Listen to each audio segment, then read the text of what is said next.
Praise Lord. परमेश्वराच्या नावाला पुन्हा एकदा धन्यवाद देतो आणि पुन्हा एकदा सर्वांचं मनपूर्वक स्वागत रेव्हरंड मनोज तेलोरे मिनिस्ट्रीज या चॅनलमध्ये. जर अजून देखील जर कोणी या चॅनलला लाईक केलं नसेल, सबस्क्राईब केलं नसेल, तर आपण या चॅनलला लाईक करूयात, सबस्क्राईब करूयात. त्या ठिकाणामध्ये एक बेलचं आयकन आहे, बेलचं एक चिन्ह आहे, ते बेलचे चिन्ह आपण दाबूयात, जेणेकरून वचनाचा नवीन व्हिडिओ ज्यावेळेस तयार होईल तो तुम्हाला अनेक आशीर्वाद घेऊन बघण्यासाठी उपलब्ध होऊ शकेल. आणि परमेश्वर अद्भुत चमत्कार करत आहे. त्या ठिकाणामध्ये खाली जो नंबर दिलेला आहे त्या नंबरवर तुम्ही तुमच्या प्रार्थना विनंत्या पाठवू शकता. त्या नंबरवर तुमच्या जीवनामध्ये घडलेल्या साक्षी देखील तुम्ही सांगू शकता. तो व्हॉट्सअप नंबर आहे. त्याचप्रमाणे अनेक लोक या ठिकाणामध्ये येत आहेत. पूर्ण महाराष्ट्रात लोक दर रविवारी शुक्रवारी या ठिकाणामध्ये सभा अटेंड करण्यासाठी येत आहेत. तर हा जर नंबर लागला नाही, या ठिकाणाची कुठली माहिती पाहिजे असेल, ॲड्रेसची माहिती असेल, कुठली जर विचारणा करायची असेल, कुठली जर माहिती तुम्हाला हवी असेल, तर त्यासाठी या ठिकाणामध्ये मी 4 नंबर तुम्हाला सांगत आहे. त्या 4 नंबर्सला तुम्ही कॉल करू शकता आणि माहिती त्या ठिकाणामध्ये त्यांना विचारू शकता. पहिला नंबर आहे 9860274141. दुसरा नंबर आहे 9850144151. तिसरा नंबर आहे 9730319999. आणि चौथा नंबर आहे 9922882179. या नंबरवर तुम्ही कॉल करू शकता. परमेश्वर अद्भुत साक्षी घडवत आहे आणि दरवेळेस आपण त्या साक्षी सांगून परमेश्वराचं नाव उंच करण्याचा आपण प्रयत्न करत आहोत. एका बहिणीने पास्टरला फोन केला होता आणि बऱ्याच दिवसापासून त्या बहिणीच्या डाव्या बाजूला पोटामध्ये खूप दुखत होतं आणि त्यांना टेन्शन आलं होतं. त्या डॉक्टरांकडे गेल्या. त्या ठिकाणामध्ये त्यांनी सांगितलं काहीतरी गायनेक प्रॉब्लेम त्या ठिकाणामध्ये आहे. त्यांनी सोनोग्राफी देखील केली आणि त्यामध्ये त्यांना सिस्ट आहे त्या ठिकाणामध्ये डॉक्टरांनी सांगितलं. आणि हे ऐकून त्या खूप घाबरल्या. आणि ज्यावेळेस त्या घरी आल्या त्यावेळेस ते परमेश्वराचं वचन चालू होतं. Reverend Manoj Telore ministries YouTube या चॅनलद्वारे वचन चालू होतं. आणि ते वचन चालू असताना त्यांनी त्या ठिकाणामध्ये ऐकलं की येशूचा DNA आपल्या रक्तामध्ये आहे. आणि हा शब्द त्यांनी घेतला आणि त्यांनी त्या शब्दावर विश्वास ठेवला, परमेश्वराच्या वचनावर. आणि पुन्हा ज्यावेळेस त्या संध्याकाळी ते वचन ऐकल्यानंतर डॉक्टरांकडे गेल्या. डॉक्टर म्हणाले की कुठलाच प्रॉब्लेम त्या ठिकाणामध्ये नाही, सगळं काही नॉर्मल ट्रीटमेंट होऊ शकते. परमेश्वराला आपण धन्यवाद देणार आहोत. एका बहिणीला 3 दिवसापासून खूप सर्दीचा त्रास होत होता आणि ती बहीण 1 मिनिटसुद्धा एका जागेवर बसू शकत नव्हती. आणि त्या बहिणीने सांगितलं की ते दुपारी परमेश्वराचं वचन चालू होतं आणि यूट्यूबच्याद्वारे ते वचन ऐकत होत्या. आणि ऐकत असताना त्या ठिकाणामध्ये सांगत होतं की वधस्तंभावरील येशूच्या रक्तातील सामर्थ्य. आणि त्या पास्टराचे जे वचन सांगत होत्या प्रत्येक वचनाचे त्यांनी नोट्स काढत होत्या. मत्तई 26:28 वधस्तंभावरचं अद्भुत रहस्य सगळे नोट्स ते त्या ठिकाणामध्ये काढत होत्या. आणि हे सगळे नोट्स काढत असताना 1 मिनिट पण त्या बसू शकत नव्हत्या. पण त्यांच्या लक्षात आलं की 1 तास झालं ते परमेश्वराचं वचन ऐकत बसलेले आहेत आणि त्यांच्या मांडीमध्ये जो त्रास होत होता, बसू शकत नव्हता, तो अद्भुतरित्या त्यांना वाटलं की परमेश्वर त्या ठिकाणामध्ये त्यांना स्पर्श करत आहे. आणि ते वचन ते ऐकत असतानाच त्या ठिकाणामध्ये त्या बऱ्या झाल्या. आणि एवढंच नाही तर त्यांच्या दाढेखाली गाठ देखील आली होती आणि त्या गाठीचा देखील त्यांना खूप त्रास होत होता. आणि ज्यावेळेस पास्टरांनी सांगितलं की तुम्हाला जर कुठं त्रास होत असेल, जर तुम्ही आजारी असाल, तर तुम्ही या क्षणी तुमचे हात वर करा आणि परमेश्वर तुम्हाला आरोग्य देईल. आणि त्यांनी हात वर केला आणि ते देखील गाठीचं पूर्ण दुखणं त्यांचं दाढेखाली जे होतं ते निघून गेलं. म्हणून सर्व गौरव आपण परमेश्वराला देणार आहोत. सिस्टर मीनाक्षी डुरके यांना स्वतःचं घर घ्यायचं होतं आणि त्यांना घर मालकाला त्यांनी ते सांगितलं होतं प्लॉट घेण्यासाठी. पण बऱ्याच अडचणी त्या ठिकाणामध्ये होत्या. एकतर त्या मालकाने सांगितलं की हे इल्लीगल आहे, आम्ही हे करू शकत नाही. त्या प्लॉट्सवर वेगवेगळे लोन्स चालू आहेत. आणि एवढंच नाही तर तो प्लॉट त्या ठिकाणामध्ये सील पण करण्यात आला होता. या बहिणींनी डिपॉझिट दिलं होतं आणि त्यांचं डिपॉझिट पण त्या ठिकाणामध्ये त्यांना परत मिळत नव्हतं. आणि त्यांनी म्हटलं काय करावं, त्याच्यासमोर टेन्शन होतं. आणि त्यांनी पास्टरांना फोन केला आणि पास्टरांनी त्यांच्यासाठी प्रार्थना केली. आणि प्रार्थना केल्यानंतर 2च दिवसात त्या मालकाचा फोन आला आणि तो म्हणाला 28 लाखाला मी तुम्हाला तो प्लॉट देऊन टाकतो. सर्व लिगल प्रोसिजर आपण करणार आहोत, कुठलाच प्रॉब्लेम त्याच्यावर राहिलेला नाही. सर्व गौरव आपण परमेश्वराला देणार आहोत. आणि हाच अद्भुत परमेश्वर जो अनेक लोकांच्या जीवनामध्ये कार्य करत आहे, तोच आज वचनाच्याद्वारे आपल्या देखील जीवनामध्ये कार्य करणार आहे. असं परमेश्वराचं अद्भुत वचन पास्टर घेऊन येत असताना जोरदार टाळ्यांनी त्यांचं स्वागत. स्टेशनमध्ये आपल्या सर्वांचं स्वागत करतो. महिमा देतो त्या देवाला ज्यानं मला शोधलं, नुसतं शोधलं नाही तर शोधून आमचं हरवलेलं पण आम्हाला परत दिलं. पुष्कळ लोकांच्या जीवनामध्ये देव अद्भुते करत आहेत, चिन्ह चमत्कार घडवत आहेत. आणि या सगळ्याच्या द्वारे आम्हाला एक समजतं, अंतिम दिवस जवळ आलेले आहेत, शेवटचे दिवस जवळ आलेले आहेत. आणि अशा परिस्थितीमध्ये आम्ही देवाच्या हातामध्ये पडणं त्याची इच्छा, त्याची योजना समजून घेणं आम्हाला फार गरजेचं आहे. या दिवसामध्ये आम्ही अनेक गोष्टी, या गोष्टींच्या द्वारे देवाच्या अधिक जवळ जाण्याचा प्रयत्न करत आहोत. पुष्कळ चिन्ह चमत्कार देव करत आहे. चमत्कार करतो म्हणून तो देव नाही, तो आहे. आणि चमत्कार हा त्याच्यातला एक गुण आहे. जसं अमरत्व, देवाला कोणी मारू शकत नाही, देव नष्ट होऊ शकत नाही, हा जसा देवाचा गुण आहे, तसंच परमेश्वराचा आणखीन एक गुण आहे. आणि त्या गुणासंबंधानं म्हटलं की तो चमत्कार करणारा देव आहे. पुष्कळ लोक, मला आश्चर्य वाटतं की लोक सांगतात की आम्ही संदेश ऐकता ऐकताच बरे होत आहोत, जागेवरती देव आम्हाला आरोग्य देत आहे. मग याच्यामध्ये कुठल्या व्यक्तीचं गौरव नाही, कारण ज्याची तुम्ही उपासना करत आहात तोच गौरवासाठी पात्र देव आहे. लक्षात ठेवा, गौरव त्याचा आहे, महिमा त्याची आहे. आणि इतका चांगला देव जर आम्हाला सापडला नाही तर आमचा नाशच आहे, नाही का? नाश आहे आमचा. तर आम्हाला देखील या देवाच्या मार्गामध्ये चालत असताना त्याच्या रक्ताखाली येणं, त्याच्या रक्तातलं जीवन प्राप्त करून घेणं, या सगळ्या गोष्टी आमच्यासाठी अत्यावश्यक आहे. म्हणून एक गोष्ट ध्यानात ठेवा, देवाच्या मंदिरामध्ये ज्यावेळेस आम्ही असतो ना, त्या जगातल्या सगळ्यात सुरक्षित जागेमध्ये आम्ही असतो. सगळ्यात सुरक्षित जागेमध्ये. जे आज आम्ही ऐकणार आहोत, जे अनेक दिवसांपासून लोक ऐकत आहेत आणि कित्येक लोक रोज बदलत आहेत. रोज बदलत आहेत बरं का. पुष्कळ लोक सांगतात आम्ही बदलत आहोत.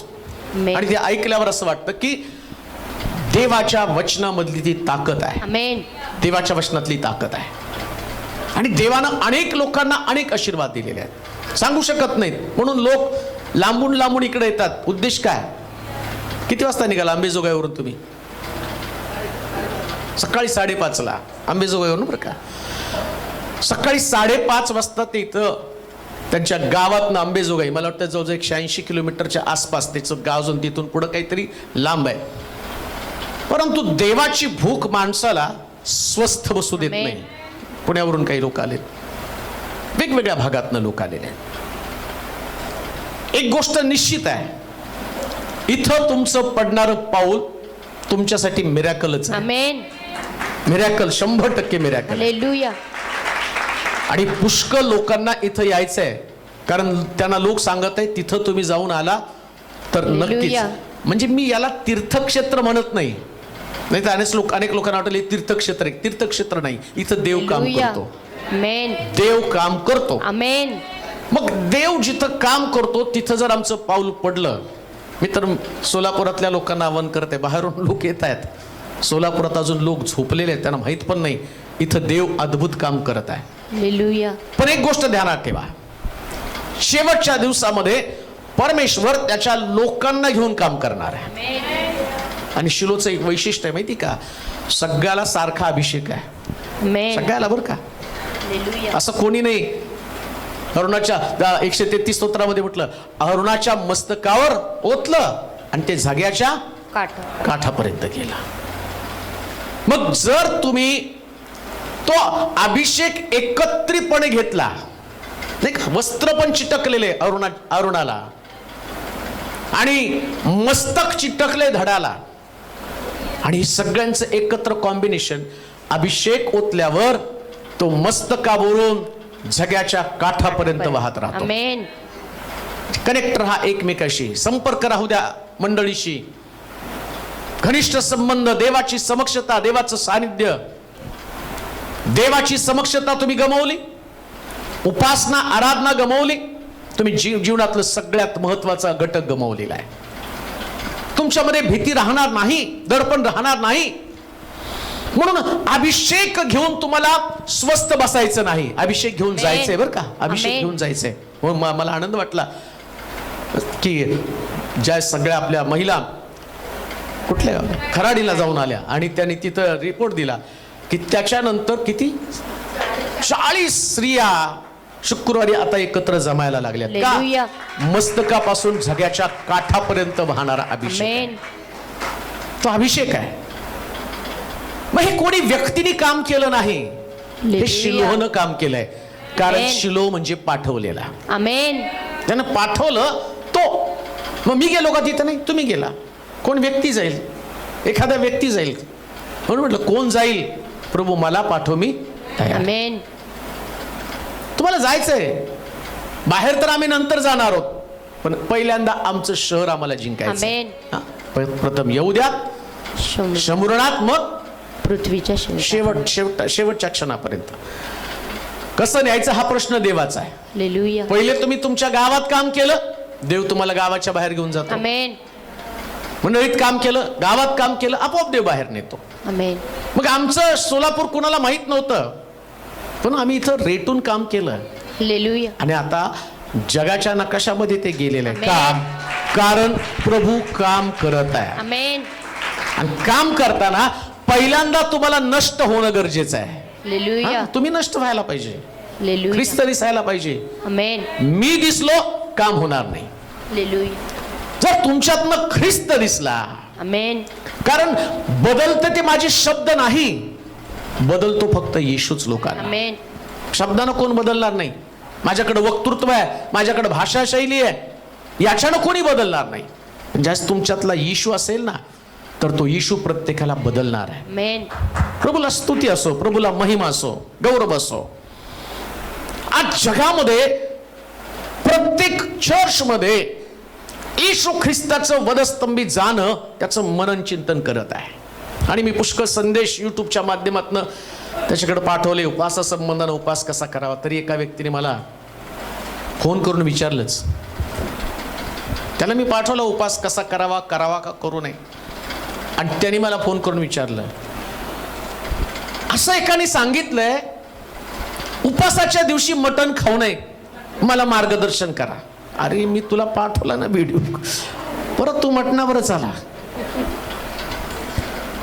उपवास करताना काय खावं, काय प्यावं, मुळात उपवास करताना डोक्यात उपासच पाहिजे. मग मटण कुठून आलं परत इथं? का तुमच्या डोक्यामध्ये आलं हे खावं का ते खाऊ नये का? तुम्ही उपवास करताना फक्त मग उपवासच राहू द्या डोक्यामध्ये. आमेन. पुन्हा मी तुम्हाला सांगतो, उपासानं तुम्ही धार्मिक बनू शकत नाही, उपासानं तुमचं शुद्धीकरण होईल. 100% शुद्धीकरण होईल.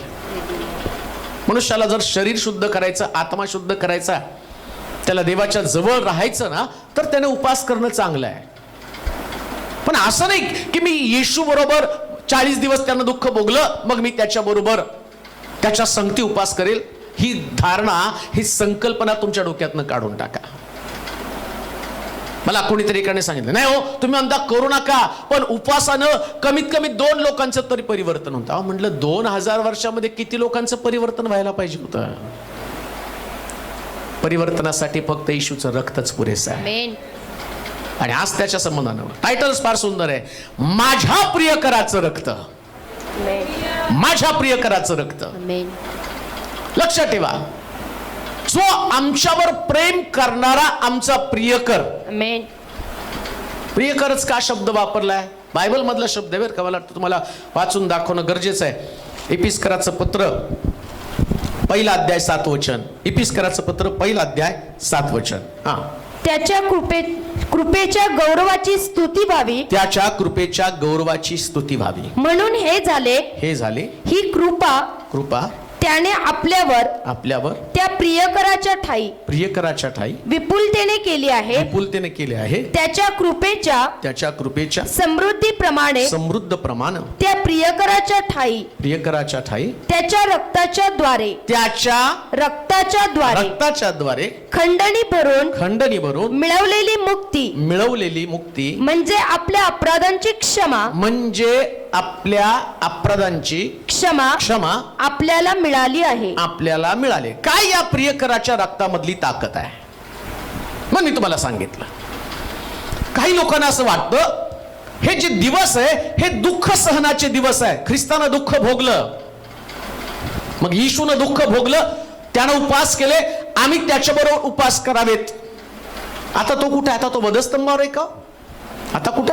पित्याच्या उजवीकडे बसलाय. तो पित्याच्या उजवीकडे बसलाय. आणि काय म्हणून बसलाय?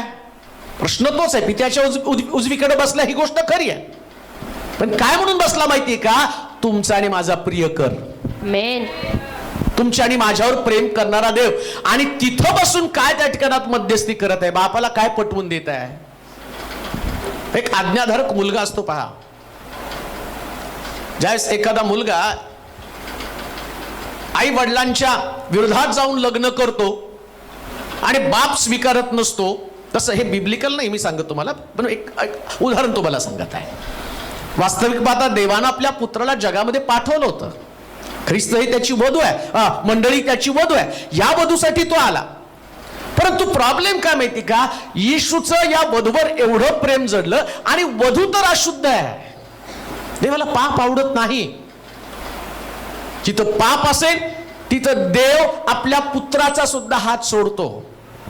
आणि ख्रिस्त त्याच्या प्रियकरा, त्याच्या वधूसाठी जी त्याची प्रियसी आहे, या प्रियसीचा हात त्यानं धरला आणि इकडे देवानं त्याचा हात सोडला. का हात सोडला?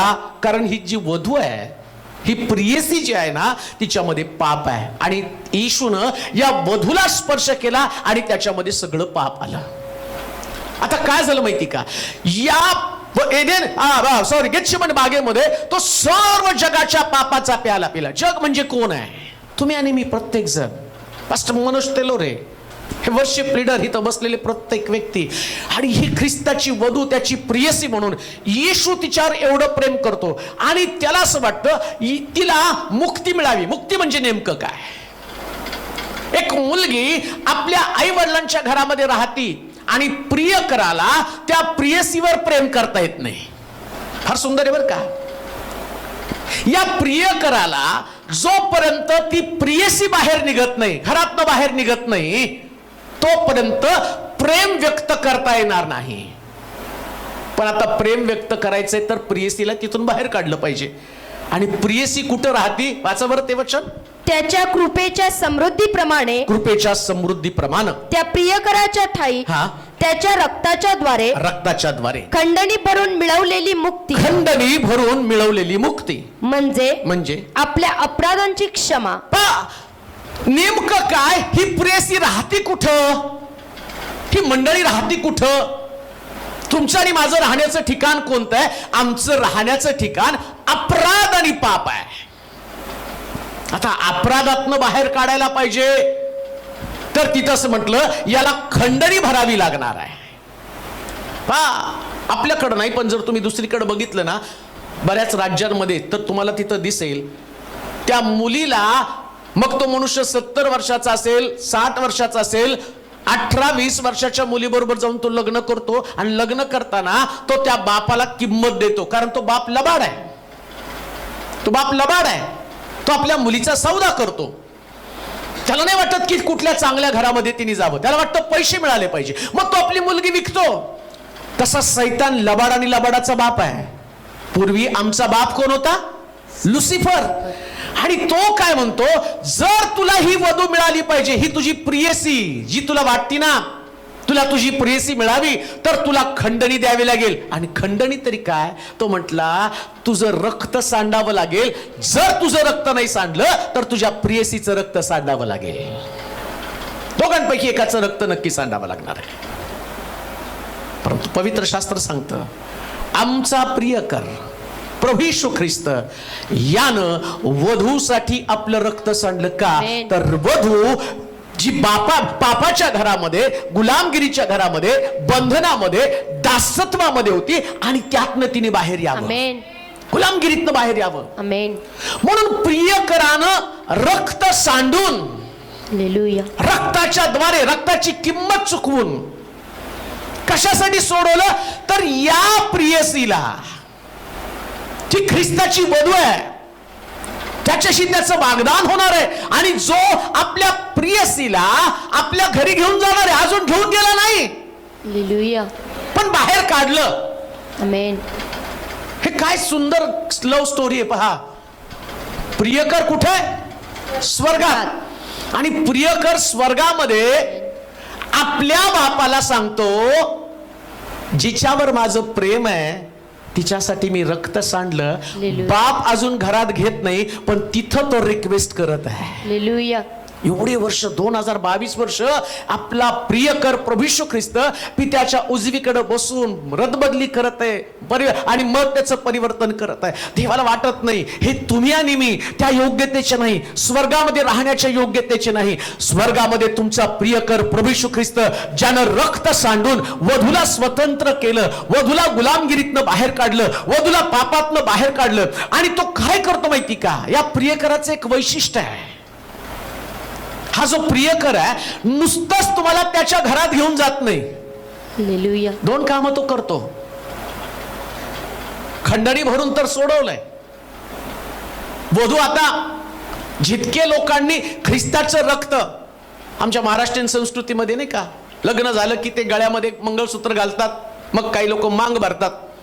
तुम्ही भरू नका, पण ते भरतात. आणि मग भरल्यावर ते काय सांगतात की आता ही का कोण आहे? माझी बायको आहे. मग आम्ही पाहतो की समजा त्या मुलीला ओळखायचं कसं? तिच्या गळ्यात मंगळसूत्र आहे. मग त्या पुरुषाला कळतं की बाबा तिचं लग्न झालेलं आहे, आता माझा हिच्यावरती अधिकार नाही. पण तो नवरा तिथं नाही ना, लग्न तर केलंय. नवरा कुठे? परदेशामध्ये. मग नवरा परदेशामध्ये आहे तर वधूचं चालणार कसं? मग तो प्रियकर तिकडून सगळं पुरवतो. तिकडून पुरवतो. कुठून? परदेशामधनं. आणि परदेशातल्या सगळ्यात भारी भारी वस्तू, प्रियकराच्या रक्तातली ताकद मी तुम्हाला सांगतो बरं का. तो परदेशातनं काय करतो माहिती का?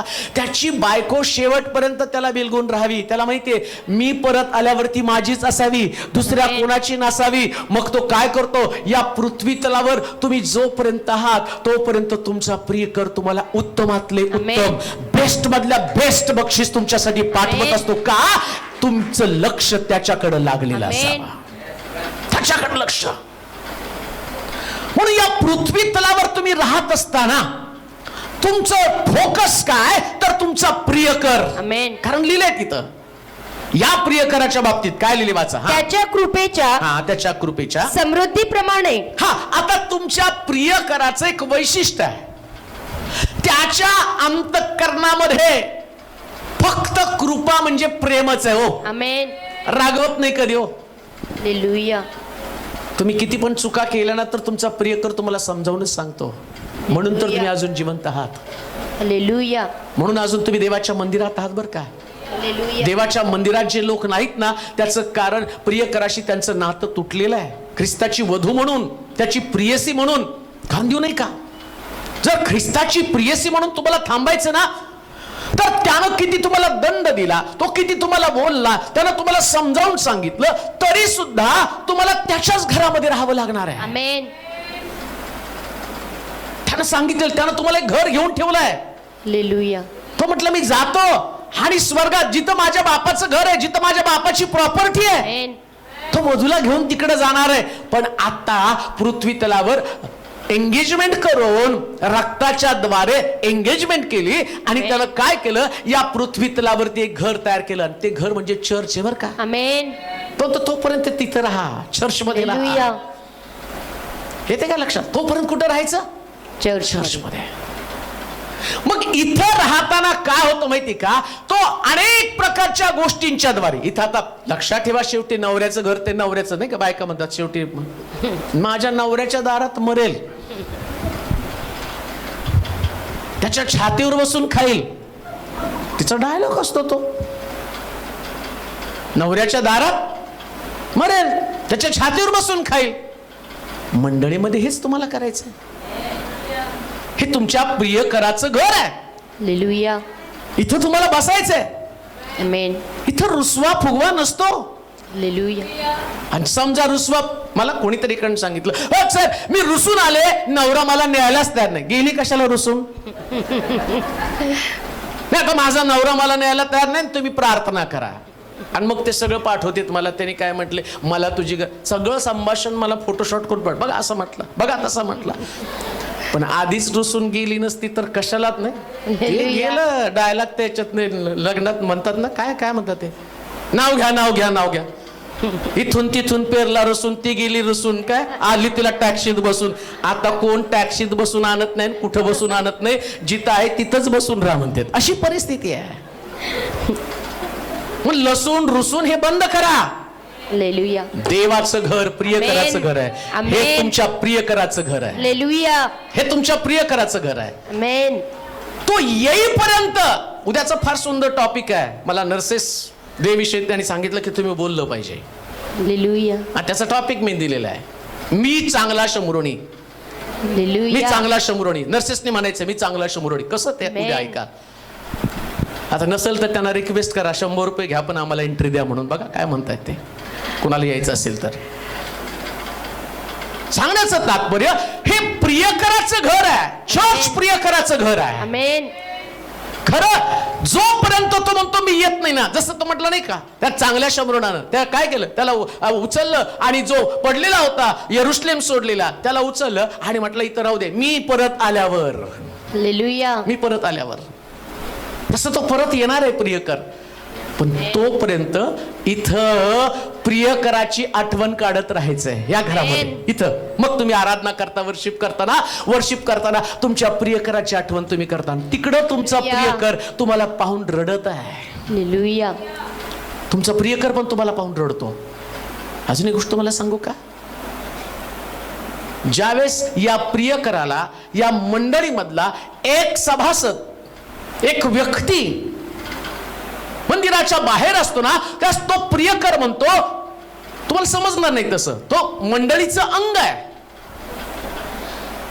म्हणजे एक व्यक्ती, जसं मी गेल्या आठवड्यामध्ये ऐकलं होतं, तो देखील प्रत्येक जण शरीराचा अवयव आहे. समजा एखादा व्यक्ती चर्चच्या बाहेर आहे तर त्या प्रियसीची त्याची जी प्रियसी आहे तिची त्याची करंगळी असेल, कदाचित तिचं त्याचं नख असेल, त्या प्रियसीचं नख असेल, कदाचित डोळा असेल, कदाचित हात असेल, कदाचित पाय असेल. आणि समजा या मंडळीमध्ये तो प्रियकर प्रभू येशू ख्रिस्त स्वर्गामध्ये बसलेला आहे. तो म्हणतो मी सगळं खंडणी भरून दिलेलं आहे. आमेन. तुझा हात सुरक्षित राहावा. हात म्हणजे तो अवयव आहे. आमेन. तो अवयव आहे. तुम्ही कदाचित हात असाल, कदाचित डोळा असाल, कदाचित केस असाल, कदाचित नख असाल. तुम्ही प्रत्येक जण या मंडळी म्हणजे ख्रिस्ताची जी वधू आहे त्या वधूचं तुम्ही अवयव आहात. आमेन. आता प्रियकरानं खंडणी भरली. काय खंडणी भरली? हाताबद्दल हात, डोळ्याबद्दल डोळा. म्हणजे मी डोळा आहे तर माझ्याबद्दल त्यानं आपला डोळा दिला रक्त, आणि तो रडला असं लिहिलंय. त्याच्या अंगातनं रक्त वाहिलं असं लिहिलेलं आहे. त्याच्या कुशीमध्ये भाला भोसकला असं लिहिलंय त्या ठिकाणामध्ये. खंडणी त्यानं भरलेली, रक्त त्याच्यातनं काढलेलं आहे. या प्रियकराचं वैशिष्ट्य काय माहिती का? त्यानं प्रत्येक अवयवासाठी रक्त सांडलं. प्रत्येक ठिकाणातनं रक्त निघालं. हालेलुया. काय सांगायचं त्याला माहिती का? या प्रियकराचं वैशिष्ट्य, तुम्ही जर ती त्याच्या वधूपैकी, त्याच्या प्रियसीपैकी तुम्ही आहात तर तुमच्यासाठी त्यानं रक्त सांडलं. प्रत्येक जागा. आमेन. प्रत्येक जागा. म्हणजे मी चर्चमध्ये, मी मंडळीमध्ये आहे, मी आराधनेमध्ये, मी उपासनेमध्ये आहे. मी ज्यावेळेस त्या उपासनेचा भाग बनतो, त्या मी ज्या उपासना करतो म्हणजे माझं प्रेम व्यक्त करतो. लक्षात ठेवा. उपासना म्हणजे काय माहिती का? उपासना म्हणजे त्या जसं ते मैं तेरे लिए चांद तारे अमक तमक डायलॉग मारतात. मला 2-3 चिठ्ठ्या कॉलेजमध्ये असताना सापडलं. दग दग करती हे गाडिया. आता आठवत नाही मला, पण त्यावेळेस ते वाचलं होतं मी. तेरे बदन पे जो तिल है, तिल नाही मेरा जलता हुआ दिल है. कुठलं जळतंय का? पण ते उगा लिहायचं म्हणजे ते. मग त्याच्यात तिला वाटतं ह्याचं दिल जळायला लागलंय. घरी आल्यावर याच्याकडे रॉकेल नसतं, उपाशी. पण त्या डायलॉगनी तर प्रसन्न होते ना. ती म्हणती चला एवढं दिल त्याचं जळायला लागलंय, चला त्याच्या घरी जाऊ. तसं ज्यावेळेस तुम्ही मंदिरात येता ना, हालेलुया. तुम्ही उपासना करता, हे त्या प्रियकराला जे संबोधन देता, त्याच्यानं तुमचा प्रियकर पण तुमच्याविषयी त्याला एक भेटीची उत्कंठा लागते. कधी माझ्या पत्नीला भेटू, कधी माझ्या वागदत माझ्या प्रियसीला मी कधी भेटू. म्हणून ज्यावेळेस तुम्ही उपासनेला येता त्यास तुमच्या प्रियकराचं कौतुक. आमेन. मग तुम्हाला जसं रचून दावीदाला ते कळलं म्हणून तो म्हटलं रात्रभर मी रचून तुला सकाळी प्रार्थना सादर करतो. हे त्याला कळलेलं आहे. हे प्रियकर आणि प्रियसीचं नातं हे मंडळीचं नातं असलं पाहिजे. मग कोणती मंडळी आशीर्वादित, कोणत्या वधूवरती ख्रिस्ताचं जास्त प्रेम आहे? ज्या वधूकडं उपासनेसाठी बेस्ट त्याला देण्यासाठी आहे, आमेन. बेस्ट देण्यासाठी आहे. हालेलुया. जी वधू उपासनेसाठी आपल्या प्रियकराचं कौतुक करण्यासाठी उत्सुक आहे, ती म्हणते कधी एकदा उपासना सुरुवात होते. आमेन. आणि मग काय होतोय, हा कसं सुंदर आहे, मला याच्यामध्ये मी जात होतो ना, म्हटलं रे हे रिलेशनच वेगळं आहे. हालेलुया. मग आता उपासना चालू झाली. उपासनेमध्ये त्यानं सगळे आशीर्वाद मोकळे केले. आमेन. आता तुम्ही एवढं बोललं, आता प्रियकर बोलायला सुरुवात करतो आमेन. वचनातनं. हालेलुया. उपासनेमध्ये तुम्ही बोलला, तुम्ही जसं जसं बोलत गेला तसं तुमचा प्रियकर तिथं प्रसन्न होत गेला. आमेन. पण लक्षात ठेवा, उपासना म्हणजे प्रियकराशी बोलणं आणि वचन म्हणजे प्रियकर तुमच्याशी बोलणं. आमेन. बरेच लोक म्हणतात की नाही, तुमची उपासना खूप चांगली आहे त्याचं कारण, आणि तुमचं वचन खूप चांगलं आहे त्याचं कारण आमची उपासना चांगली आहे. आमेन. आम्ही प्रियकराशी बोलतो, मग प्रियकराला, आता समजा दोघ जण तिथं बसलेत, ते प्रियकर आणि प्रियसी बोलत, ते म्हटले नाही युक्रेनचं युद्ध चालू आहे हो, टमाटे फार महाग झाले, आज काय त्या भातामध्ये मीठ टाकायचंच विसरलो. तो प्रियकर उठून जाईल, तो म्हणतो अरे मी तुझ्यासाठी बोलायला लागलो, माझा जीव तुझ्यापाशी, तुझा जीव भातापाशी, तुझा जीव कांद्यापाशी, युक्रेन पाशी नाही. प्रियकर आणि प्रियसीनी दोघांनी एकमेकासाठीच बोललं पाहिजे. आमेन. म्हणून ज्यावेळेस तुमचं संत उपासना करून त्यास प्रियकर तुमच्या व्यक्तिगत जीवनाशी बोलायला सुरुवात करतो, हालेलुया. ज्याची तुम्हाला गरज आहे. काय गरज आमेन. आहे, मग तो त्याच्या भावना व्यक्त करायला सुरुवात करतो वचनातनं. हालेलुया. गीतरत्नाच्या पुस्तकामध्ये माझा वल्लभ लाखात एक आहे, आमेन. त्याची झुलप अशी सुंदर आहे. गीतरत्नाचं पुस्तक काय त्याच्यामध्ये वर्णन केलं प्रियकराचं आणि प्रियसीचं. असं म्हटलं की तो त्याच आणि सेंट लावून द्रवानं आणि त्यानं खिडकीतनं हात घातला आणि खिडकी उघडण्याचा प्रयत्न केला, दार उघडण्याचा प्रयत्न केला, निघून गेला. पण मी उठून गेले तर त्याचा वास त्या ठिकाणामध्ये होता. कुठे होता, जिथं त्याने स्पर्श केला त्या ठिकाणात वास होता. हालेलुया. लक्षात ठेवा, ज्यावेळेस तुमचा प्रियकर या मंदिरामध्ये असतो ना, तर त्याचा सुगंध देऊन तुम्हाला जात आमेन. असतो. हालेलुया. त्याचा सुगंध, त्याचा सुगंध जास्त तुम्ही लोकांमध्ये, सुगंध म्हणजे काय, टेस्टमनी, साक्ष आहे. आमेन. साक्ष. तुम्हाला चर्च मध्ये आल्यावर तुमचा प्रियकर तुमच्याशी बोललाय हे लक्षात येतं. हालेलुया.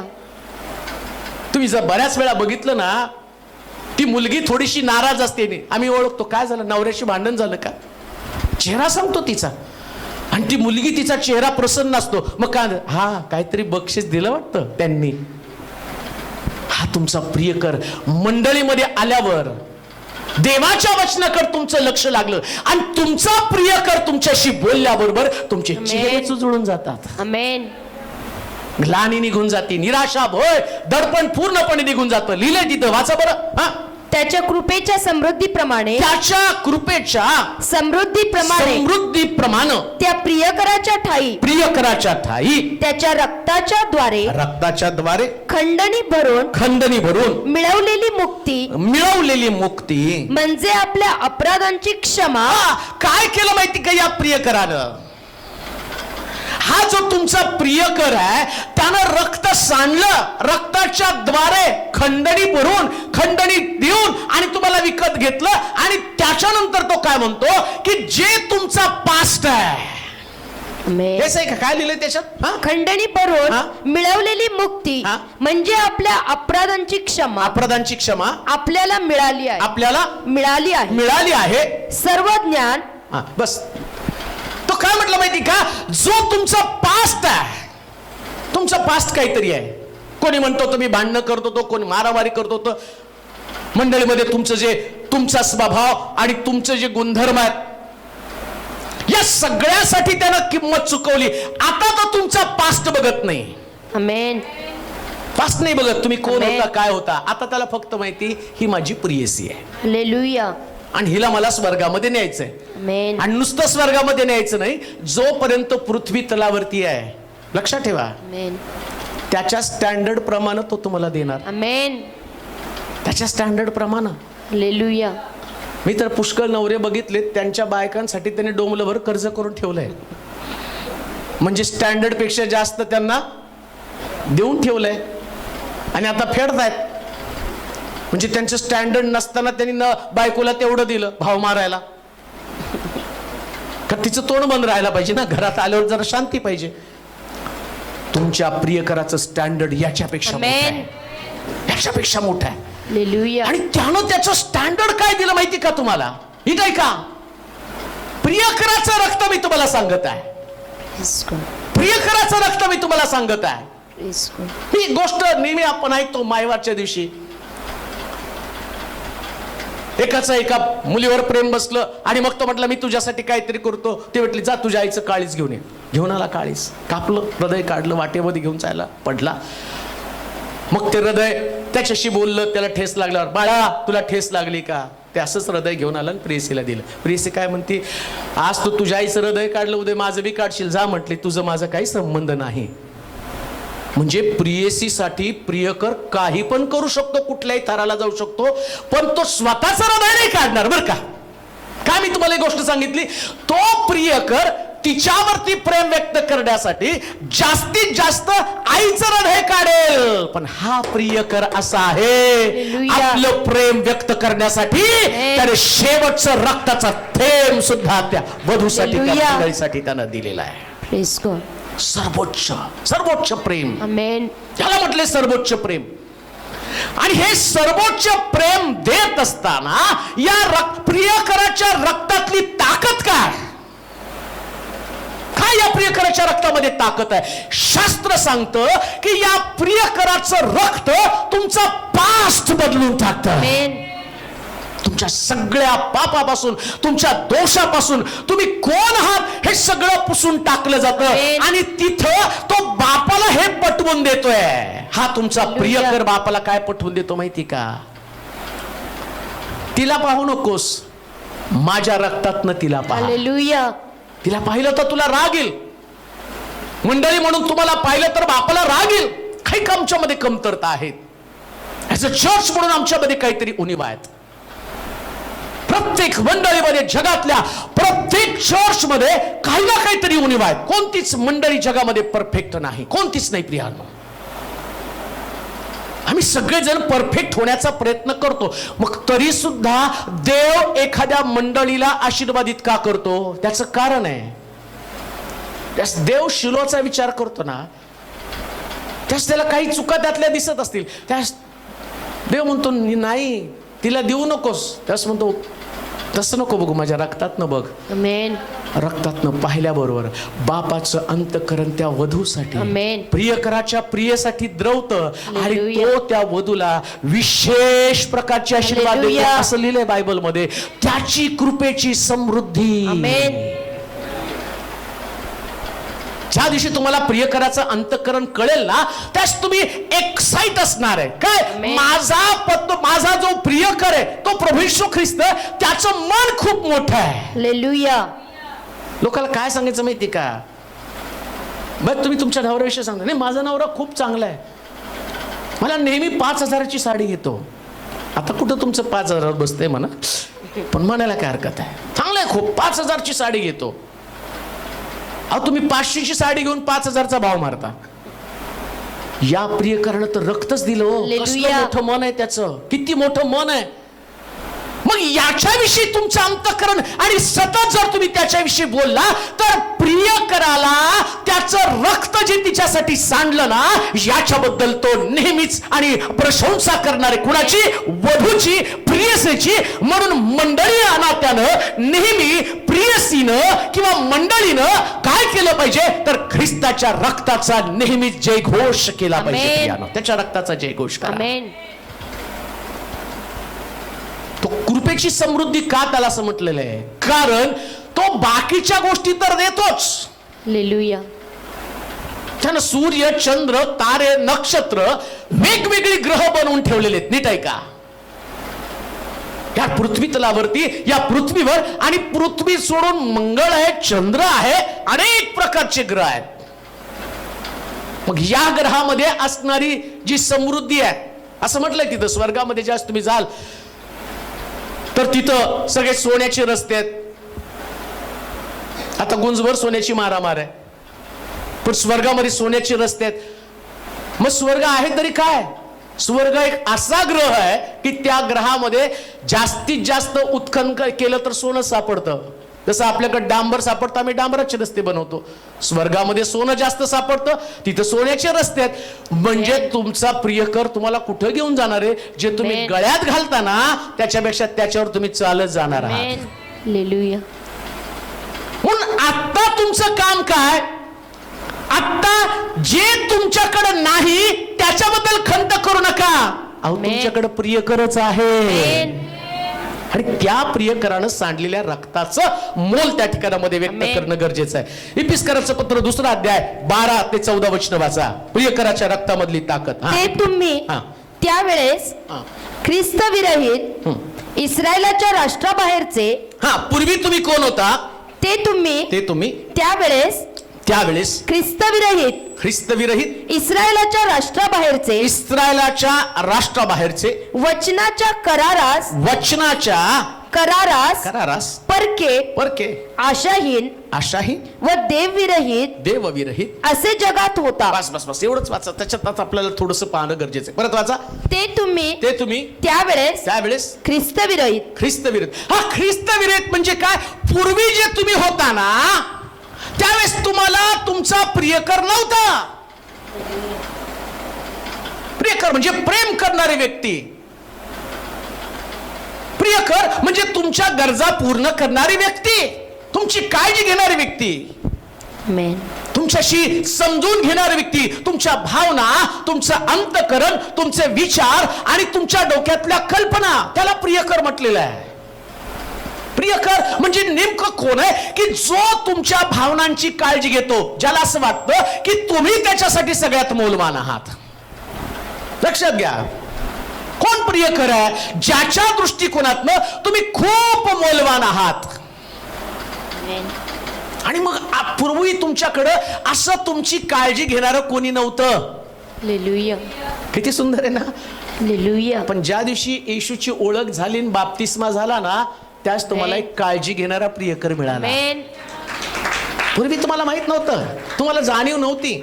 मग काय होतं माहिती का, मला जे वाटतं ना मी त्याच्यावरती जास्त प्रेम करतो. तो मला वाटलं माझी आई माझ्यावर जास्त प्रेम करते, मला वाटलं माझा मित्र माझ्यावरती जास्त प्रेम करतो, मला असं वाटलं माझा पती माझ्यावरती जास्त प्रेम करतो. परंतु तुम्हाला कळेल टप्प्याटप्प्यानं सगळ्याचं प्रेम आटतं. कोणी ती गोष्ट सांगितली नाही का, माकड आणि माकडाचं पिल्लू दोघाला पाण्यामध्ये ठेवलं आणि त्या हौदामध्ये पाणी ओतायला सुरुवात केली. मग पाणी गुडघ्यावर एवढंपर्यंत आलं, माकडाने उचललं, पिलाला खांद्यावर ठेवलं. मग पाणी छातीपर्यंत आलं, माकडाने पिलाला डोक्यावर ठेवलं. मग आता पाणी त्या माकडाच्या डोक्यापर्यंत आलं, माकडाने काय केलं, पिलू खाली टाकलं, माकड त्याच्यावरती उभं राहिलं. हे जगातलं सगळं प्रेम आटणारं प्रेम आहे.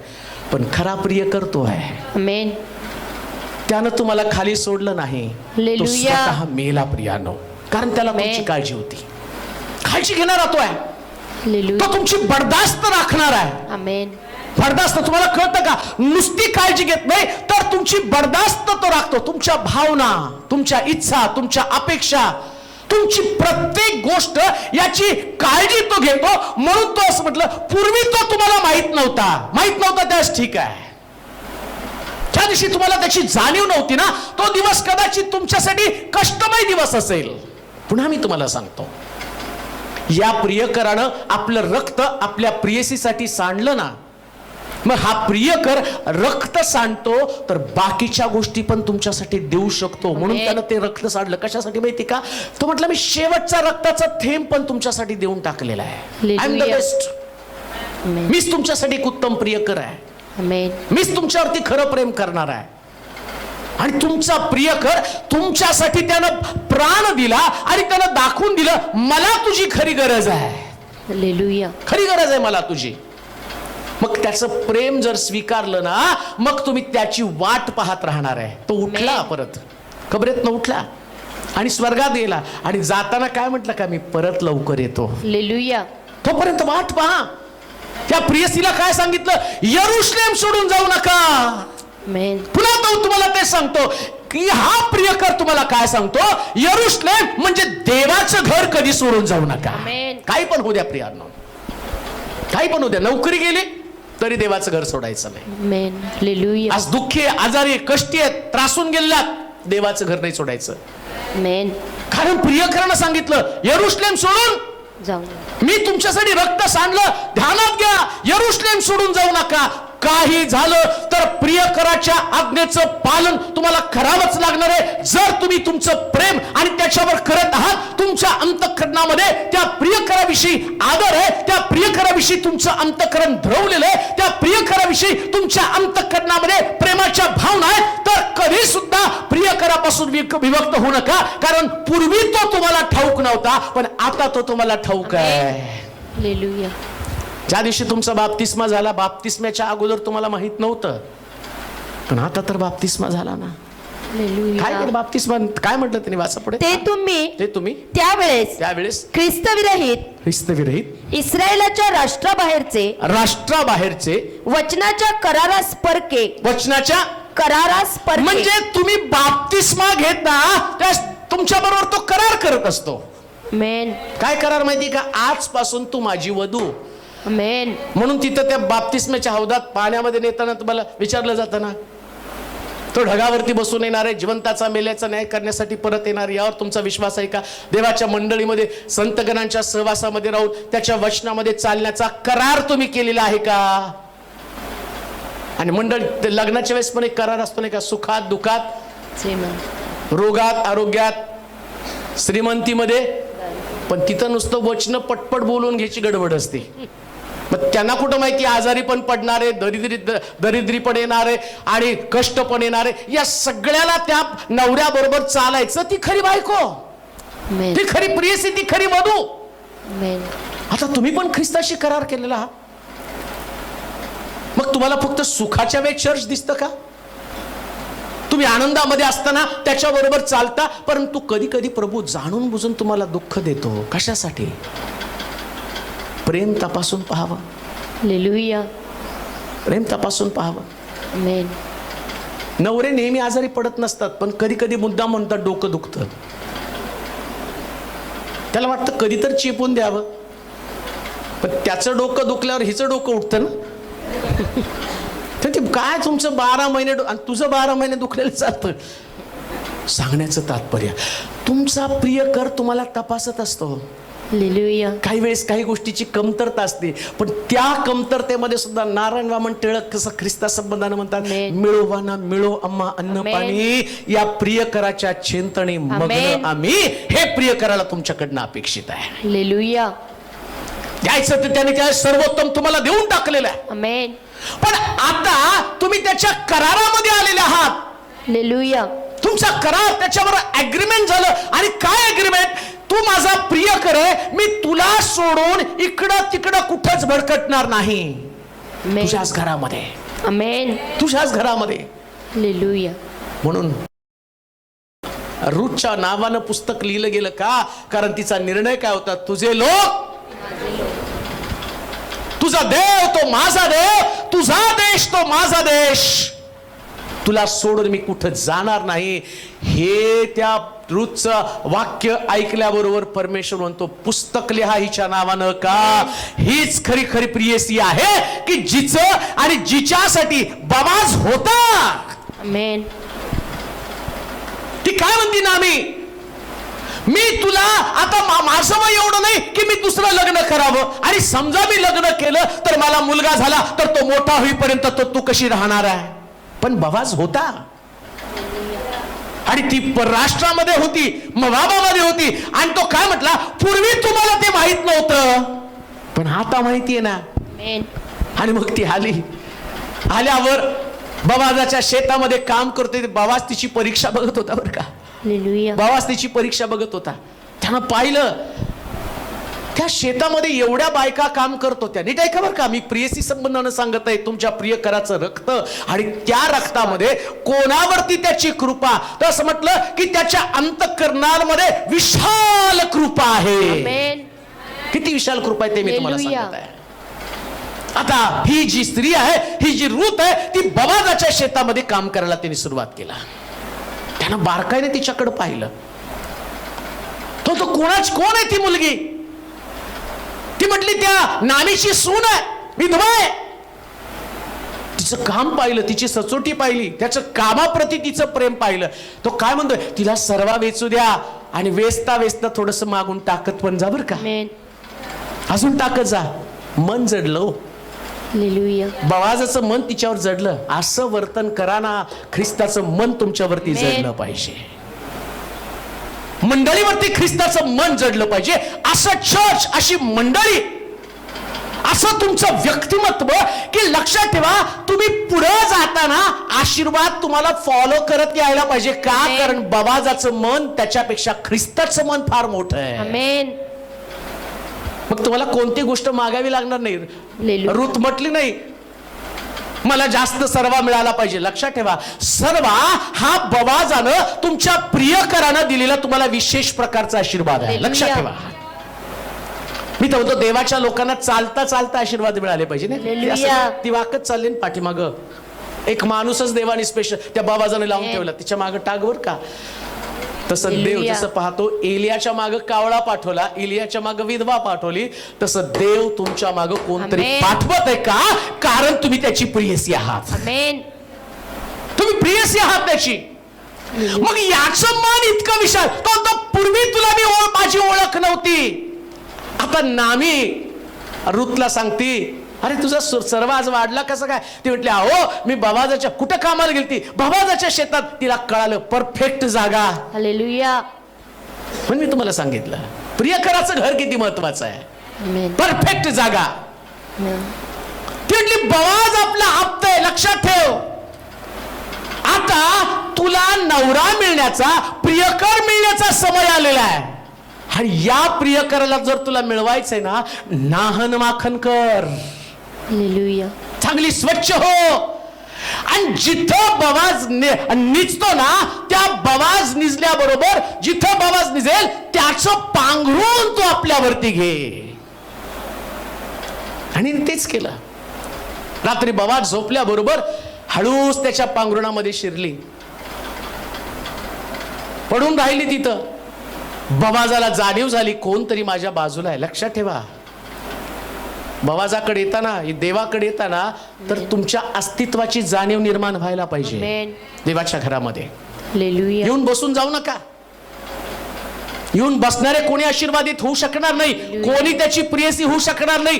तुम्हाला एक्स्ट्रा एफर्ट्स करावे लागतील. आमेन. Extra efforts, hallelujah. काहीतरी वेगळं करावं लागणार आहे. अनेक मंडळ्या जगामध्ये आहेत, अनेक चर्चेस अस्तित्वात आहेत, पैसा आहे त्यांच्याकडे, ज्ञान आहे, टॅलेंट्स आहेत. पण शिलोह म्हटलेली वधू ही प्रियसी, हिला एक्स्ट्रा एफर्ट्स करावे लागेल. का? कारण बवाजाचं लक्ष तिच्याकडे जाणं गरजेचं आहे. तुमच्या प्रियकराचं लक्ष तुमच्याकडे लागणं गरजेचं आहे. हालेलुया. तुमच्या घराकडे, तुमच्या परिवाराकडे, तुमच्या व्यक्तिगत जीवनाकडे जोपर्यंत प्रभूचं लक्ष लागत नाही तोपर्यंत त्याचा अनुग्रह पण तुमच्यावरती येऊ शकत नाही. मग तुम्ही त्याच्यासाठी काय वेगळे प्रयत्न करत आहात, काय एक्स्ट्रा एफर्ट्स करत आहात, काय करत आहात तुम्ही, हा प्रश्न तुमच्या समोर आहे. काय करत आहात, काय वेगळं पण तुमच्यामध्ये आहे, कसली वेगळी तुमची प्रार्थना आहे. बवाजाचं पांघरून घेतलं हेच तुमचा वेगळा एफर्ट्स आहे. आणि बवाजाला बिलगून राहणं. आमेन. फार सुंदर शब्द वापरला गेला तिथं. कोणता? त्याचं पांघरून. आणि का ठिकाणात वचनामध्ये असं म्हटलं, धर्म हे पांघरून तू घे. आमेन. बवाजाचं पांघरून म्हणजे ख्रिस्ताची धार्मिकता. आमेन.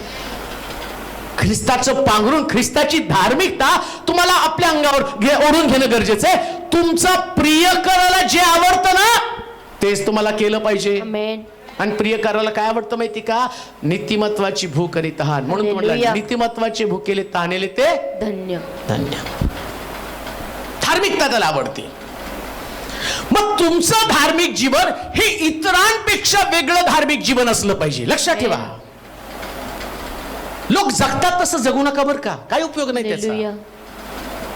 तुमची धार्मिकता सर्वोच्च असली पाहिजे, आमेन. एकदम परफेक्ट. काय आवडतं, काय आवडत नाही, या सगळ्या गोष्टी जाणून घेतल्या पाहिजे. काय आवडतं माझ्या नवऱ्याला, काय आवडतं माझ्या प्रियकराला, कसं तो माझ्यावरती प्रेम करेल, कसं त्याला वाटलं मला सोडून त्यानं कुठं जाऊ नये. आज जगामध्ये मला जवळजवळ दिवसभरात एक 40 कॉल तर हेच येत असतील, माझा नवरा माझ्याकडे नाही, तो दुसऱ्या स्त्रीच्या नादी लागला. मग काय प्रॉब्लेम झाला? लग्नाच्या दिवशी तुला पसंत, कित्येक लोकांचं लव्ह मॅरेज आहे. लव्ह मॅरेज करून दुसऱ्या वर्षीच, काही लोकांना 2 दिवसामध्ये, काही लोकांना 8 दिवसामध्ये लव्ह मॅरेज करून सुद्धा सोडून टाकलं. कोणीतरी एकाने सांगितलं, लव्ह मॅरेज केलं, घेऊन गेला आणि त्याच्यानंतर तो तिथून गायब जे झाला ते सापडलं पण नाही. कुठं सापडत नाही, कुठंच नाही येतो.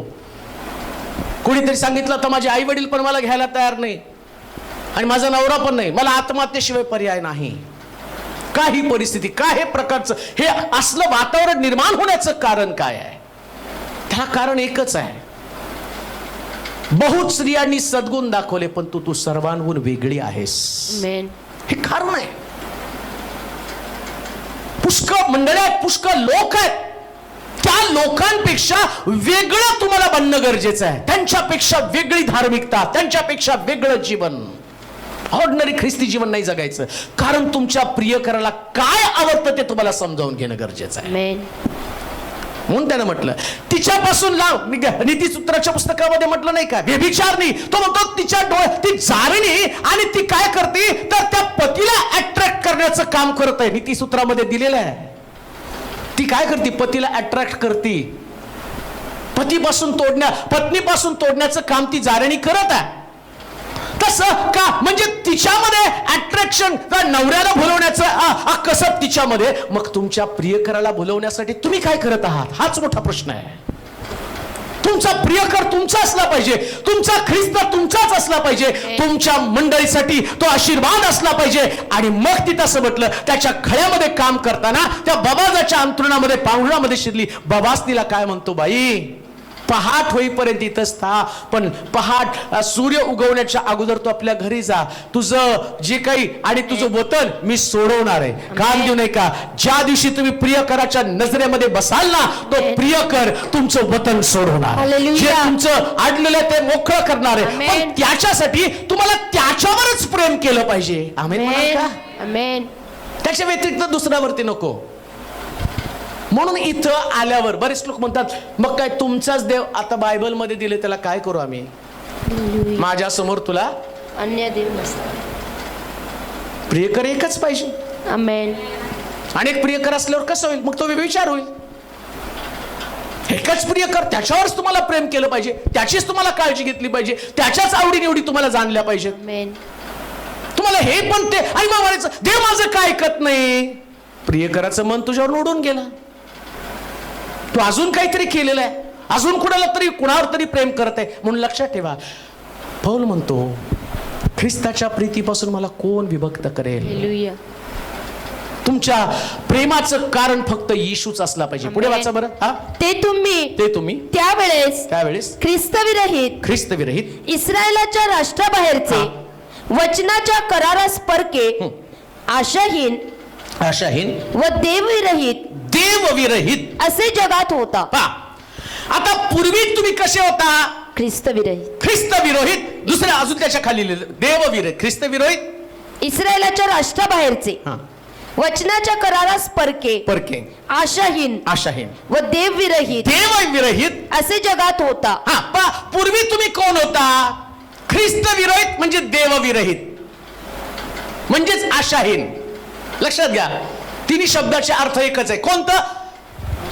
ख्रिस्त विरहित, इस्रायलाच्या राष्ट्राबाहेरचे, वचनाच्या करारास परके, आशाहीन देवविरहित.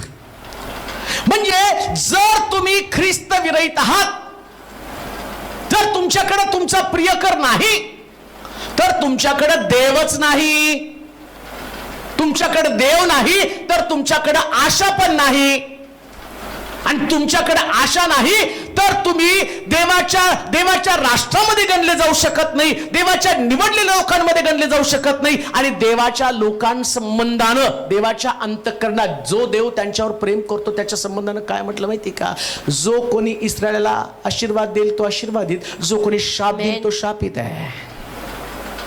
इस्रायलच्या बाहेर राहणं, देवाच्या संगतीपासून दूर राहणं म्हणजे शापित जीवन जगणं आहे. आशाच नाही तुम्हाला, आशाच नाही. तुम्ही किती पण म्हटलं ना आम्ही अमक करेल तमक करेल, नाही, तुम्हाला आशा नाही. नाही म्हणजे नाही. लक्षात ठेवा, आकाश आणि पृथ्वी नाही तसं होईल, पण त्याचं वचन नाही तसं. तुम्ही तुमच्या मनाचं कधी संपादनी करू शकणार नाही. हालेलुया. प्रियकराला जर दुर्लक्षित केलं, बर हा प्रियकर तरी कसा आहे, ज्यानं रक्त चुकवून आपलं रक्त सांडून तुम्हाला विकत घेतलेलं आहे, तसला प्रियकर आहे. मग त्याच्याकडे दुर्लक्ष केलं तर तो म्हणतो तुम्हाला आशा विरहित जीवन जगावलं. आशा म्हणजे काय? तुम्ही म्हणाल नाही मग आम्हाला नोकरी आहे, आम्हाला घरदार आहे. बरेच लोक म्हणतात नाही सगळं आमचं चांगलं आहे. अहो हे आहे, स्वर्गात जाण्याची आशा कुठे आहे?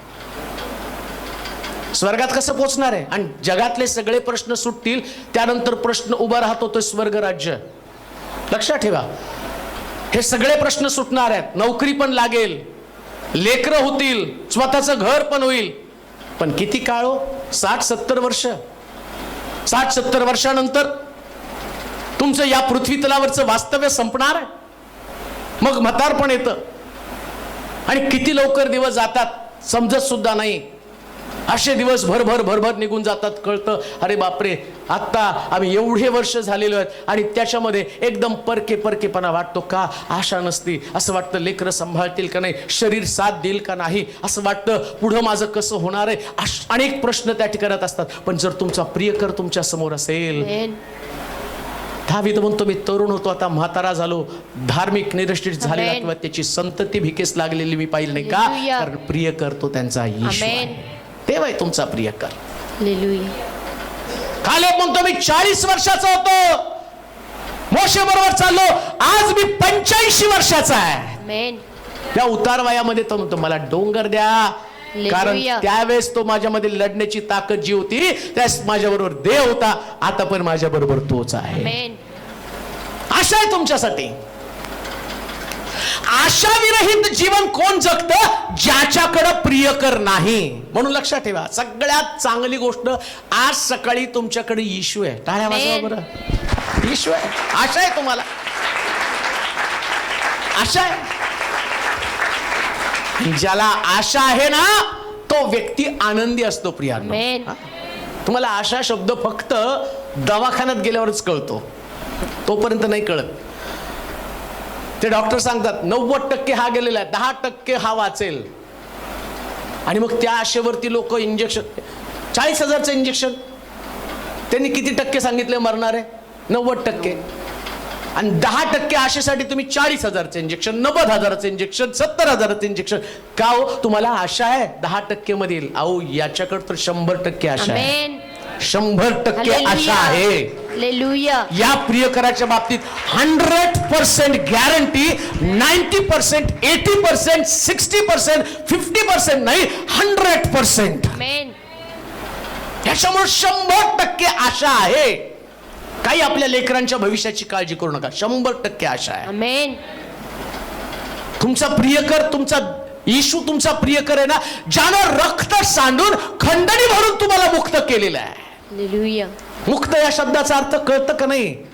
गुलामगिरीतनं, पापातनं, दारिद्र्यातनं, भयातनं, अपयशातनं, सगळ्यातनं मुक्त केलेलं आहे. मग आता तुमच्या लेकरांच्या भविष्याची काळजी करता कशाला? मुक्त केलेलं आहे त्यांना.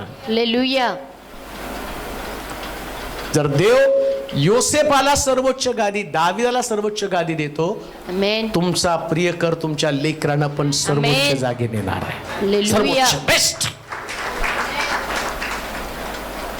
असं वचन ते. ते तुम्ही त्यावेळेस ख्रिस्त विरहित इस्रायलाच्या राष्ट्राबाहेरचे वचनाच्या करारास परके, आशाहीन व देवविरहित असे जगात होता. परंतु जे तुम्ही पूर्वी दूर होता ते तुम्ही आता ख्रिस्त येशूच्या ठाई ख्रिस्ताच्या रक्ताच्या योगे. कशाच्या योगे? रक्ताच्या योगे. कोणाचं रक्त? ख्रिस्ताचं, प्रियकराचं. कोणाचं रक्त? प्रियकराचं. एपिस 1:7 वाचा बरं परत. म्हणजे तुम्हाला ते समजेल. त्याच्या कृपेच्या समृद्धीप्रमाणे कृपेच्या समृद्धीप्रमाणे त्या प्रियकराच्या ठाई प्रियकराच्या ठाई त्याच्या रक्ताच्या द्वारे रक्ताच्या द्वारे खंडणी भरून मिळवलेली मुक्ती खंडणी भरून मिळवलेली मुक्ती म्हणजे आपल्या अपराधांची क्षमा आपल्या अपराधांची क्षमा आपल्याला मिळाली आहे. आपल्या आता पहा, त्यानं रक्त सांडलं, प्रियकरानं रक्त सांडलं आणि रक्त सांडल्यावर काय मिळालं? पाप क्षमा. म्हणजे आता तुमच्या प्रियकरानं रक्त सांडल्याबरोबर तुम्ही पापी आहात का? नाही. मग कोण आहे? ख्रिस्ताची प्रियसी. आमेन. ख्रिस्ताची प्रियसी. आणि तुम्ही बघितलं, मी ते कधी कधी ते छोटे छोटे व्हिडिओज असतात, उगाच वेळ कधी नसतोच वेळ, पण कधीतरी मिळाल्यावर मग तो एक मुलगी अशी येते, मग तिकडं ते मुलं तिला उगाच छेडत असतात, मग तिकडं बघती, तेवढ्यात एक बॉडी बिल्डर येतो आणि तो बॉडी बिल्डर येतो आणि उगाच तिला तिच्या काहीतरी नावाने, तिला बॉडी बिल्डरला बघितल्याबरोबर भाईसाहेब म्हणून निघून जाते. त्यांना कळतं ही त्याची प्रियसी आहे आणि याच्याकडे भरपूर ताकद आहे, हिच्यावरती हल्ला आम्ही करू शकत नाही कारण त्याच्याकडे ताकद आहे. अहो, तुमचा ख्रिस्त तर याच्यापेक्षा बॉडी बिल्डर आहे. हालेलुया. त्यानं सैतानाला, सगळ्यात मोठा शत्रू सैतान. हालेलुया. मी तुम्हाला का सांगतो माहिती का? आता ज्या दिवशी तुम्ही ख्रिस्ताची प्रियसी म्हणून जगायला सुरुवात करता त्या दिवसापासून सैतान तुम्हाला बघितल्या घाबरून जातो. बापरे, एवढ्या मोठ्या व्यक्तीची प्रियसी ही आहे, मला याच्या नादी लागता कामा नये. आणि पवित्र शास्त्र सांगतं हेच तुमचं स्टेटस आहे, हेच तुमची पात्रता आहे. काय? मी ख्रिस्ताची प्रियसी. आमेन. कसलं जबरदस्त आहे नाही का? हालेलुया. ख्रिस्ताची प्रियसी, ख्रिस्ताची वधू, ख्रिस्ताची मंडळी. म्हणून एवढ्या सगळ्या आपत्ती आल्या माहिती का मध्ये आपलं. आता जे जुने लोक आहेत त्यांना माहिती असेल, ज्यावेळेस आपण चर्च बांधल्याबरोबर मग त्यावेळेस गव्हर्नमेंटनी सांगितलं की हे चर्च पाडायचं आहे आणि इथून मोठा रस्ता काढायचा आहे. मग जवळजवळ आपलं 15 फूट चर्च जाणार, तो 30 फूट आपलं स्पॅन आहे, परंतु 15 फूट म्हणजे एवढी लेडीजची जागा जाणार होती रस्त्यामध्ये. आणि मग त्या कमिशनरनी पण आम्हाला बोलवलं आणि तो म्हटला नाही, तुम्हाला हे पाडावंच लागणार आहे. मग आम्ही धावपळ चालू केली. आता काय करायचं? ते 15 फूट पाडायचं म्हटल्यावर माझी तर कंबरच बसली की आता करायचं काय? एवढं मुश्किलने लोकांनी बांधले, आता हे पाडणार. आणि त्यांनी सांगितलं हे कॅन्सलच होऊ शकणार नाही. मग त्या सगळे आपण एकत्र आलो, प्रार्थना केली आणि प्रार्थना केल्यावर लेबल लागलं, प्रियसी कोणाची? ख्रिस्ताची प्रियसी म्हणल्यावर रस्ताच कॅन्सल झाला का? ताकद आहे ख्रिस्ताच्या प्रियसीमध्ये. जे कॅन्सल होणं कठीण होतं पण फक्त लेबल लागलं ख्रिस्ताची प्रियसी. म्हणून बायबल सांगतं एकदा का ख्रिस्ताची प्रियसी म्हणून आम्ही जगायला सुरुवात केली तर त्याच्यामुळं जे आमचं जुनं लेबल आहे, कोणतं लेबल आहे? अपराधी, पापी, टाकून देणारे, धिक्कारलेले, अपयशी, पराभूत, भित्रे, हे सगळं लेबल आम्ही सगळीकडे जाताना घाबरतो. अरे आणि मला भीती वाटते, मला सैतानाची भीती वाटते, मला पराजयाची भीती वाटते, मला शाळेची भीती वाटते, मला कामाची भीती वाटते, मला अंक्याची भीती वाटते. आता तुम्ही झाले ख्रिस्ताची प्रियसी. हालेलुया. मग आता काय लिहिलं? जगामध्ये जो आहे त्याच्यापेक्षा माझ्यामध्ये जो आहे, तुमच्यामध्ये जो आहे श्रेष्ठ आहे. तो कसा आहे? तो सगळ्यात भारी आहे. मग कशाची भीती बाळगायची? आता तुम्ही ख्रिस्ताची वधू म्हणून इंटरव्ह्यूला जाता, तिथं तुमचं आणि तुम्हाला लेबलच लागलेलं असतं. मला कोणीतरी एकाने फार सुंदर साक्ष सांगितले, पण साहेब आज माझी इंटरव्ह्यू खूप कठीण आहे, बऱ्याच वेळा मी तिथं फेल झालो, पण आता प्रार्थना करा. मी प्रार्थना केली, प्रभू आतापर्यंत फेल झाला पण आता तिथं गेल्यावर असं इम्प्रेशन दे. आणि तिथं गेल्यावर ते म्हटले आजपर्यंत माझ्या इतिहासात एवढे फालतू प्रश्न विचारले नाहीत आणि त्यांनी एवढे फालतू प्रश्न विचारले ते माझं अरे त्यांना बोलताच कसं येईल? ख्रिस्ताची प्रियसी आहे, त्यांची भांबेरी उडेल. आणि तो म्हटला माझं सिलेक्शन झालं एवढ्या साध्या प्रश्नावरती सिलेक्शन, मी एवढ्या हार्ड प्रश्न तयार करून गेलो होतो, पण ख्रिस्ताची वधू म्हणून एक वेगळं, पण हे प्रॅक्टिकल, हे जिवंत आणि रोजच्या जीवनातलं उदाहरण लक्षात ठेवा. ज्यावेळेस तुम्ही ख्रिस्ताची वधू म्हणून जगता ना त्या दिवसापासून तुमचं वेगळं पण जगाला दिसायला सुरुवात करतं. तुम्ही अपराधी, तुम्ही अपयशी, तुम्ही पराजित अशा प्रकारचे लोक नाही, तर तुम्ही विजयी लोक आहात. विजयी लोक आहात, ख्रिस्ताची वधू तुम्ही आहात. आता वाचा ते वचन परत एकदा. त्याच्या कृपेच्या समृद्धीप्रमाणे नाही, इफिस्कराचं पत्र ते तुम्ही त्यावेळेस ख्रिस्त विरहित इस्रायलाच्या राष्ट्राबाहेरचे वचनाच्या करारास परके आशाहीन व देवविरहित असे जगात होता परंतु जे तुम्ही पूर्वी दूर होता ते तुम्ही आता ख्रिस्त येशूच्या ठाई ख्रिस्ताच्या रक्ताच्या योगे जवळचे झाला आहात. आता त्यानं रक्त सांडलं आणि तिकडं तो बाप काय म्हणतो माहिती का, अरे पूर्वी हे अपराधांमुळे लाभ होते पण तुझ्या रक्तामुळे ते जवळ आलेले आहेत. आमेन. हे प्रियकराच्या रक्तातली ताकद आहे. हालेलुया. अनेक लोकांना असं वाटतं काय त्या वधस्तंभावर ख्रिस्ताकडं असला कसला देव, ज्याला क्रुसावरती खिळलं, ज्याला क्रुसावरती टांगलं, ज्यानं स्वतःचं रक्त सांडलं. अहो या रक्ताच्या द्वारेच आम्ही देवाच्या जवळ गेलेलो आहोत.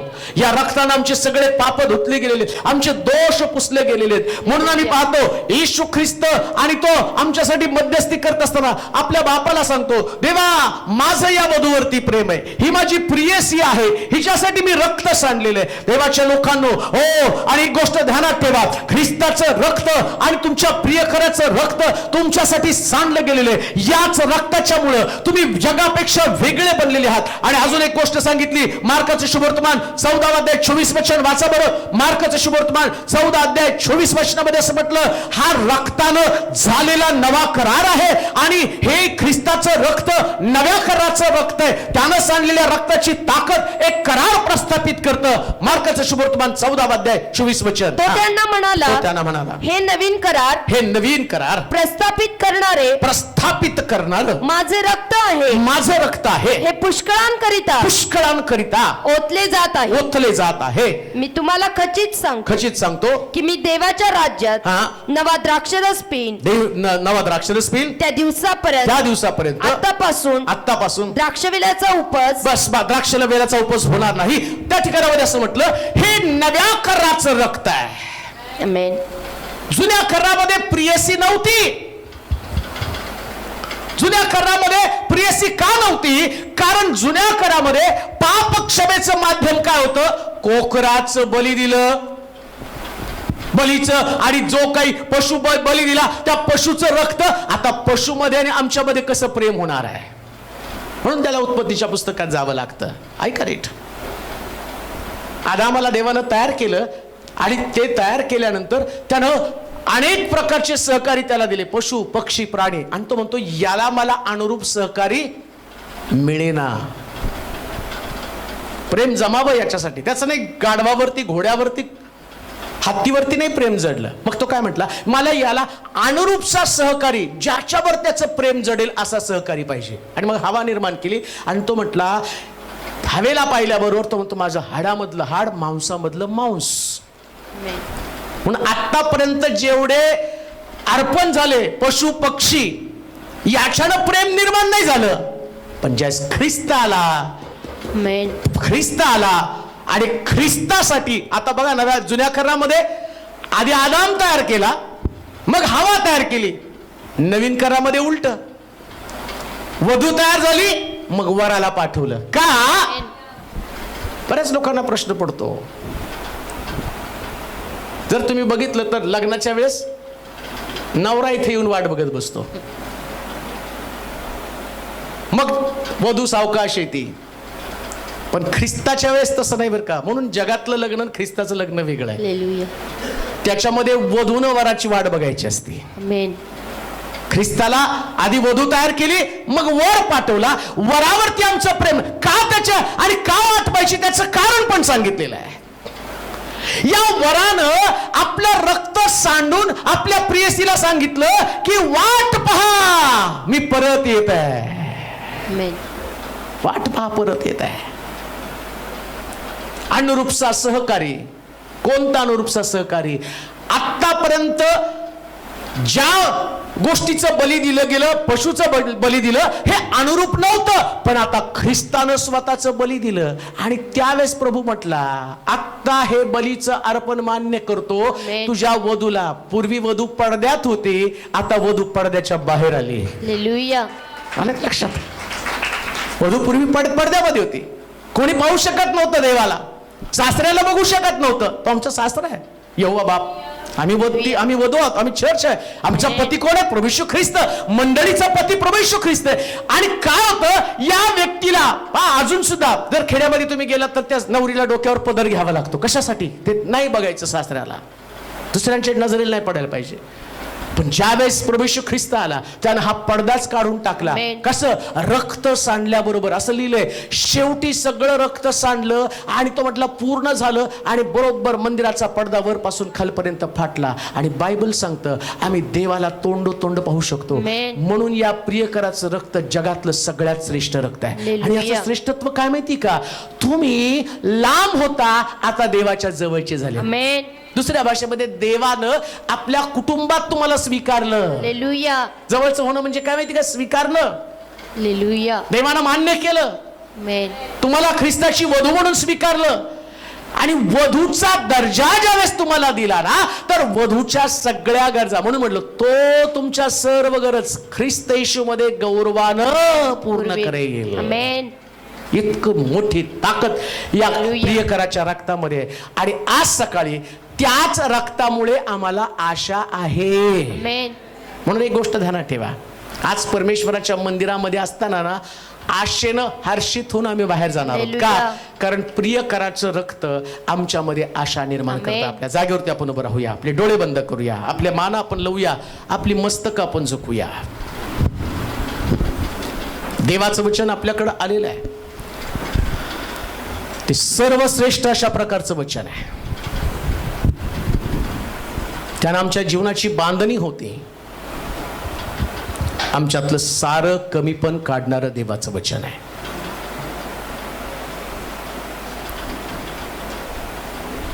आमच्या प्रियकरानं आमच्यासाठी फार मौल्यवान अशा प्रकारचं रक्त सांडलं. आणि त्या रक्ताच्या द्वारे आम्ही देवाच्या अधिक जवळचे बनलेलो आहोत. हे सर्व समर्थ देवा, मनापासून तुझी स्तुती करतो. तुझ्या श्रेष्ठ नावाला धन्यवाद देतो प्रभूजी. आज सकाळी आम्ही स्वतःला धन्य समजतो, जे पूर्वी आम्ही नाकारलेले, आम्ही पापी, भरपूर प्रकारचे दोष असणारे लोक, परंतु प्रियकराच्या रक्तानं आता सगळेच दोष नष्ट झाले. आमची सगळीच पाप नष्ट झाली. आणि आज सकाळी आम्ही तुझ्या मंदिरात असताना दोषयुक्त नाही तर आता दोषमुक्त जीवन आम्ही जगत आहोत. कारण किंमत त्यानं चुकवलेली आहे. आमचा देखील करार आहे प्रभूजी. जसं ख्रिस्तानं रक्त सांडून नवा करार केला, पण तो करार एकतर्फी नसणार आहे. आमचा देखील त्याच्याबरोबर वधू म्हणून करार आहे. काही झालं तर आम्ही तुझ्यापासून विभक्त होणार नाही माझ्या देवा. आमचं जगण्याचं ध्येय, उद्देश फक्त एकच आहे, तो म्हणजे सर्वश्रेष्ठ प्रभू. त्याच्यासाठी आमचं जगणं, त्याच्यासाठी मरणं. पौलाच्या निर्णयासारखा आमचा निर्णय असेल, जगणे ख्रिस्त, मरणे मला लाभ आहे. कोणी आम्हाला देवापासून तोडू शकत नाही. लांबून तुझे लोक मोठ्या आशेनं तुझ्याकडे आलेले आहेत, पण जाताना आशा घेऊन जाणार आहेत. आशा कधी लाजवत नाही. म्हणून आज समस्येपेक्षा आमच्या प्रियकराकडे आमचं अधिक लक्ष लागलेलं आहे. तो गौरवानं सगळं पूर्ण करणारे आतापर्यंत पूर्ण करत आलेला आहे. प्रभू तुझ्या श्रेष्ठ नावाला धन्यवाद देतो, महिमा करतो, तुझी स्तुती करतो राजा. प्रत्येकाचे प्रश्न, अडचणी, समस्या दूर करून त्यांना अधिक तुझ्या जवळ येण्यासाठी कृपा पुरव. धन्यवाद देत, तुझी स्तुती करत, तुला महिमा देत, येशूच्या नावात ही प्रार्थना विनंती केली म्हणून तो ऐक. आमेन. आता देव बापाची प्रीती, प्रभू येशू ख्रिस्ताची कृपा, पवित्र आत्म्याची सहभागिता तुम्हा सर्वांबरोबर आता आणि सदा सर्व काळ असो. आमेन. आमेन. 1-2 मिनिटं